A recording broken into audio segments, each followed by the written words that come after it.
Alright guys, it's been a while since I posted my last video, but I've been moving. I'm in the military, so I moved and now I'm a Navy recruiter. But just wanted to get this last video and explain to you guys a little bit how I did my conversion. Okay, first of all, if you're going to do the conversion, you're going to need to know a few things. And what I mean by that is you're going to have to know where to get your parts, how much it's going to, is going to be involved, because it's going to be a lot, anywhere from $5,000 to $10,000 for the conversion, if you do it right. Okay. I got about $8,000 in this conversion.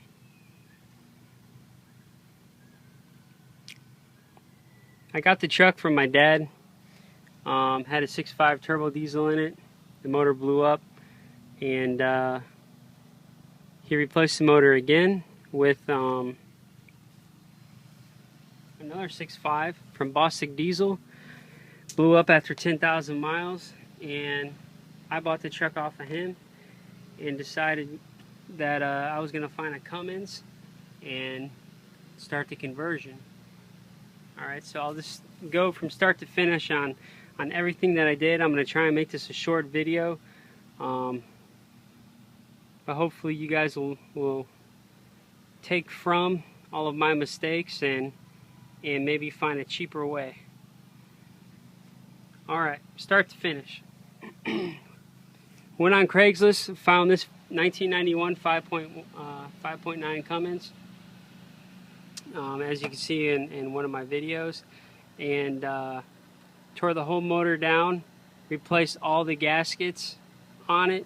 They said the motor had about 100,000 on it, so I decided not to rebuild it because all the honing, everything on the inside looked really good. So I just went ahead, ordered the gasket kits, and went through, cleaned everything out, top to bottom, took everything out except for the crank and all that. Replaced the camshaft, the tappets, all new auxiliaries, water pump. I got to use my Chevy alternator and my Chevy AC compressor with these special brackets. I should have painted them. Now they're kind of rusty because of all the rain we've had, but they were brand new like 3 months ago. Who cares? Little rust. It works, right? But that's a conversion bracket from Auto World out of Montana. This is the conversion pulley. That big pulley down there was part of it too. This is from Cummins, about $100. The elbow that you're gonna need if you got a 91. Okay. Then my intercooler. Right, this is the original Gen 1 turbo. I hope to get a Gen 2 or Gen 3, but we'll see. I just don't have the money in it right now for it. Just moved and everything. Alright, so got this intercooler off of eBay out of a company in California. I forget the name. It was $550. I had to cut with the saber saw a big old hole over here to get the pipe through. Mounted the intercooler up in the front. It did fit, but you are going to have to modify the plastic grill. Okay, I had to chop the back end parts of the parking lights and all that, and the turn signal lights. I had to chop that, but it's okay. I just zipped up tied the bulbs. No big deal. I got the AC condenser in here in between. I got my oversized aftermarket all aluminum heavy duty radiator we had made for the 6.5, but the piece of crap still overheated. Cut a big old hole over here for the intercooler, and you can see, I want to show you everything as much as possible because no one really talks about these conversions for whatever reason, right? And this is the factory elbow. You see that? That is factory. Okay? So I just used that, and it connected right in. You just gotta twist the pipes a little bit, maybe cut them, shorten them a little bit. Yes, I did the P7100 conversion. It was a lot. and that's why I had to replace. Ooh, that's hot. I had to replace this timing plate cover with a 94 and newer. Okay, 94, 98 timing plate cover for the P7100 all mechanical injection pump. All right.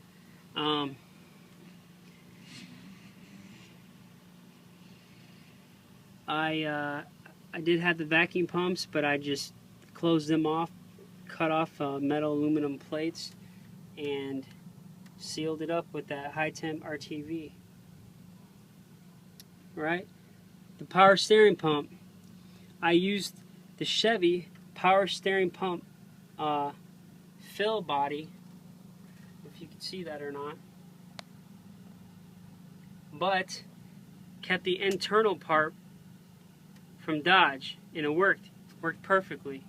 Okay, and that was great because my braking system is ran off the power steering, so I didn't have to change anything out on my braking system. It was, man, I was so happy about that. I was worried, didn't know what I was going to do. Got brand new batteries. They got the 700 or the 963 cranking amp bad boy. I got two of them. I kept, for now, I kept the fuel filter. The factory fuel filter. My fuel lines, you know, Cummins wanted crazy amounts of money for the fuel lines, so I said, you know what? I went down and I found a aftermarket company that makes all kinds of different hydraulic lines, and they made me this heavy duty hydraulic fuel line for 30 bucks, and Cummins wanted like 120. So don't go the Cummins route, okay? That's going to save you some money there. Also, what you're going to have to get is you're going to have to get this valve cover for the oil fill. It takes a little bit longer to pour the oil in unless the motor's warm, but it works. Okay? I'm trying to think what else on the motor. The wiring wasn't too bad. I just read schematics from the Dodge and the Chevy and compared them and just figured out which wires are for the ignition. Got the starter down there, the mechanical lift pump, the fuel lift pumps down there.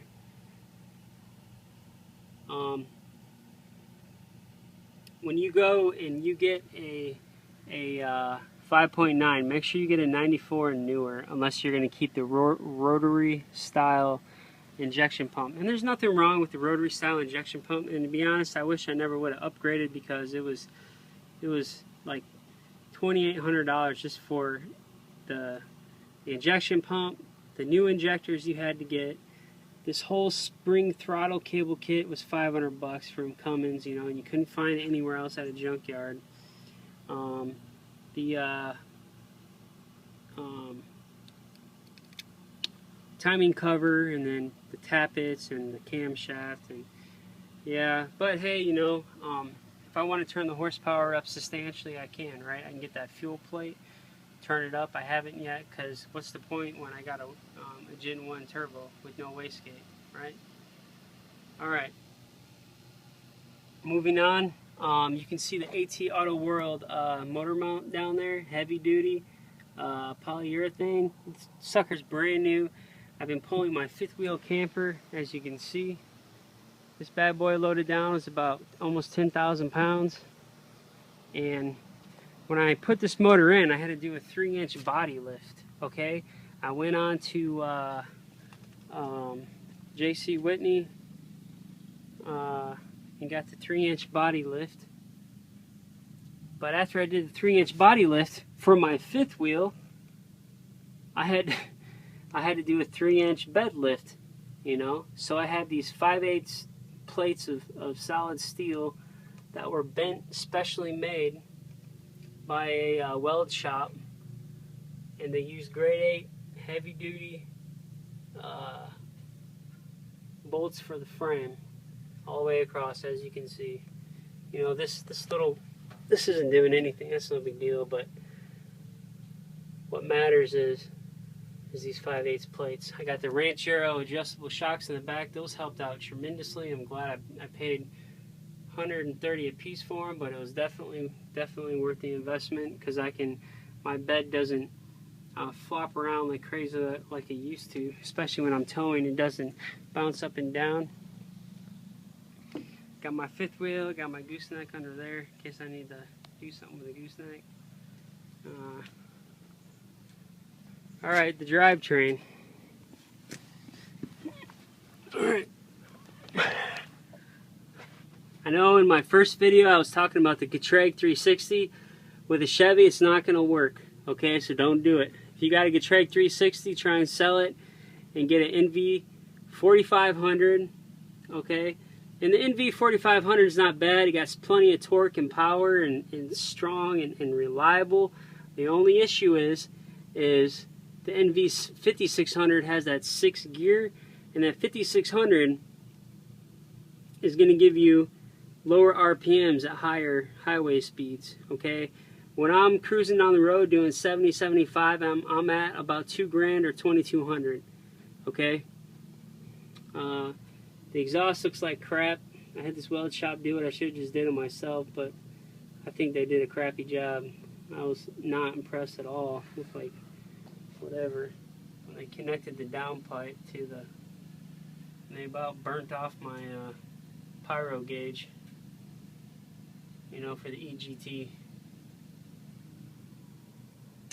Alright, you see that plate right there on the starter? You're going to need that plate when you upgrade the clutch to the heavy-duty Kevlar ceramic clutch.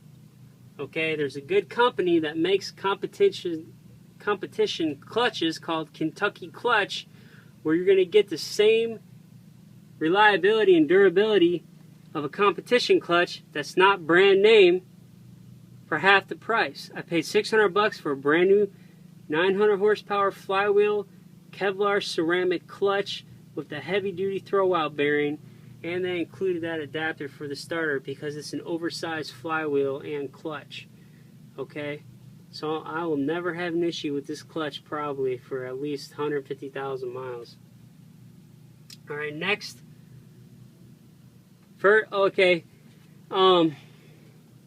the NV 4500 transmission, you gotta have the bell housing and then the engine mounting plate for the transmission mounting plate. So you gotta have the right transmission mounting plate, the right clutch, the right transmission with the right spline, and the bell housing, the NV 4500 or 5600. Then for the transfer case, I went with the MP 205, solid cast iron, no gear, no chains, all gear, solid gears. This is one heavy duty setup right here. I pulled a Ford that was stuck in a 2-foot mud pit. I pulled him right up and out of it. This Ford F-250 diesel 6.0, I pulled that guy right up and out like he was nothing with my truck. And everyone was laughing, you know. Said, you want a good reliable truck, you get a Chevy with Cummins. Now the drive shafts, I had to get the drive shafts specially cut down with the special yokes that would mount up to the transfer case. So I had to go from the Dodge yoke, they had to cut it right here at the drive shaft. So that right there is the Dodge yoke. Okay? Chevy tube and Chevy up front, because it goes into the Chevy Ford, what you call it up there, forget. Alright, get back here, and I got magnets. See all these magnets? Harbor Tool and Freight, $6.99 or something, 100-pound test. I got them everywhere on the engine for metal shavings, on the transmission, PTO covers on either side. See that? That's the factory transmission mount. That's the only way you can go. Okay, don't even mess around with aftermarket crap. Just go with the factory for the transmission mount. It works fine and it's perfect level, so you don't have too much of an angle on the rear drive shaft. Alright, now I had to cut a hole in the floorboard because I had an automatic. Put the gear shifter up through. Got some insulating fabric and heavy duty silicone and some sheet metal, and patched it up so we don't get no exhaust fumes in there killing us, right? The shifter arm, I modified it. I went down to Lowe's and bought a whole threaded arm, made it work, bent it a little bit, works fine. Save money there, you know, didn't buy their expensive after duty crap that costs $500,000, you know. Alright,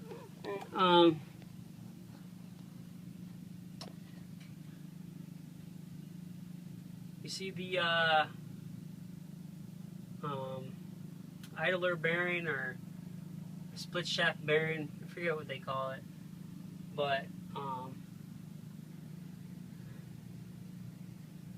you can see where they, this is the Chevy too, but they had to cut it out, put the Dodge yoke to mate up to the input for the transfer case. And then, you know, that's brand new. And the drive shaft place did all this, and I took the whole drive shaft off down to them, let them do it, okay? Unless you've been doing this and you're a professional and you got the machine that can balance it, don't even fool with it, because you'll ruin your truck. That drive shaft comes off there, you're gonna die, okay? Don't mess around, just do it right. When I did the body lift, the emergency brake cable, and it's like all upside down, was too short, so I did like what we did on the ship. And, you know, I'm a mineman and we do a lot of swedging, and we work with a lot of different wire pennants because we put sweeps out in the deep sea, you know, deep sea sweeping for underwater mines. Anyways, I went down the Lowe's and got her all fixed up there. Alright, good to go.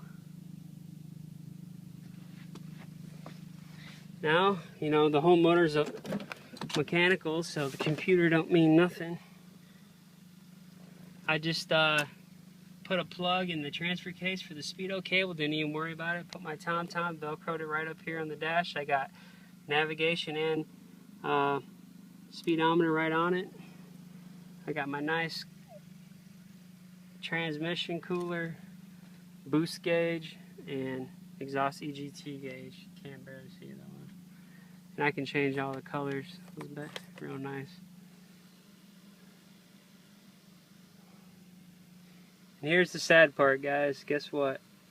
I gotta sell the truck.